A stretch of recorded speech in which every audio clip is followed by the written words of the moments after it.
Hey there, we got a glacier snow blade we're going to install on my 900S Razor 2015. Comes with a 66-inch blade, and you get 3 boxes, one for the mount, the push tube, and obviously the blade. It's going to be taking the whole.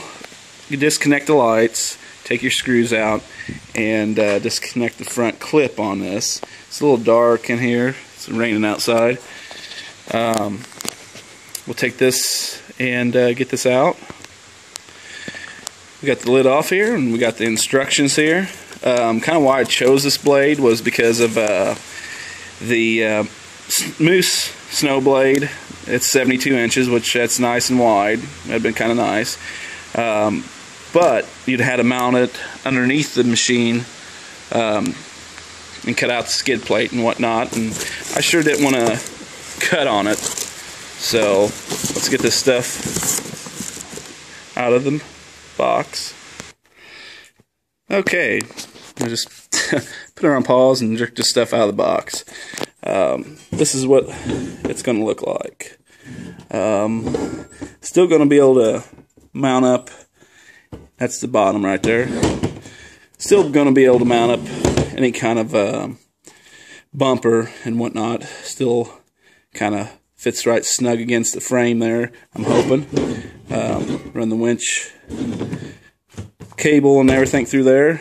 And this is the first box that we opened. What it comes with. I think I've seen some videos, and they've improved how the latch and hookup system is on this machine. You know, some of the videos I've seen were quite a bit older, so I think they'll be pretty tough. And got the bolts. This rod, I'm assuming, runs in between here. We'll get all into that after we take the front clip off here. So we got the front clip off here, and we'll go in here, remove the fairlead, and disconnect the hook. Okay guys, we got one little thing I wanted to show. This bracket right here.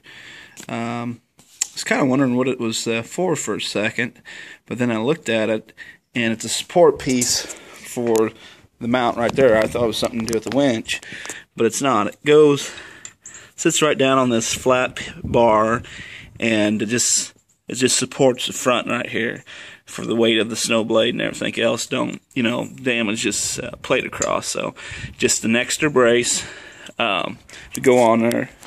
So if anybody gets this first step, kind of wonders, got yourself a flat plate with 2 nuts welded on, and you just put it underneath there and tighten her down. Another little support. So we'll just move on little by little. Well, we installed the fairlead, but I've got a 4,500-pound KFI winch, and they were saying for the 4,500-pound winch that we would not use this bracket here. Well, come behold that where would I mount the bolts for the roller fairlead? So we went ahead and used these bolts.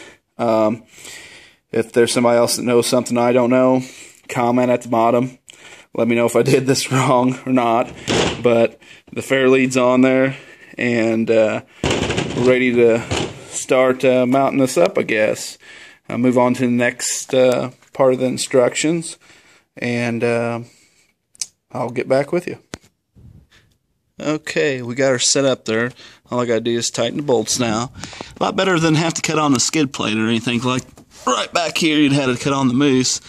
Little flat plate goes on the inside here. It's got welded nuts on the end. Got your 2 bolts here, up in here, on the outer holes. There'll be a bolt and another nut on the other side. Tighten her up.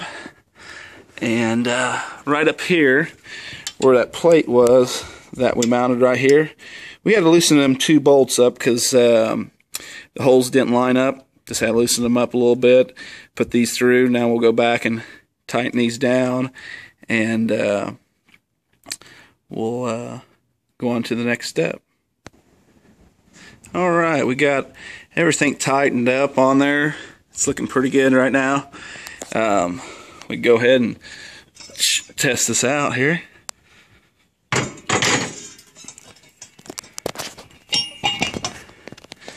So we get the tube hooked up and lock in there just like that. Looks pretty sweet. Now we go ahead and get the front clip back on there, and we can open up the other box and see what kind of goodies we got in there. Okay guys, I want to let you guys know that when I went to install this front clip, bumper, whatever you want to call it, the holes ain't going to line up. And I looked at it, and plus I had to take the fairlead off too, because the bumper wouldn't go around it. So what I found out is right here on the plastic is going to have to be cut. It won't go up, this won't go up high enough to line up the holes in here and right here. So this is what happens when you got a KFI winch and either the roll or fairlead is too big, because the mounting plate's going to have to go behind here. Players might have figured you had one of their fairleads mount up farther, and might be kind of skinnier and wider for their fairlead. I'm not sure, so we're going to have to get the little electric Dremel out and cut that off, and we'll be right back.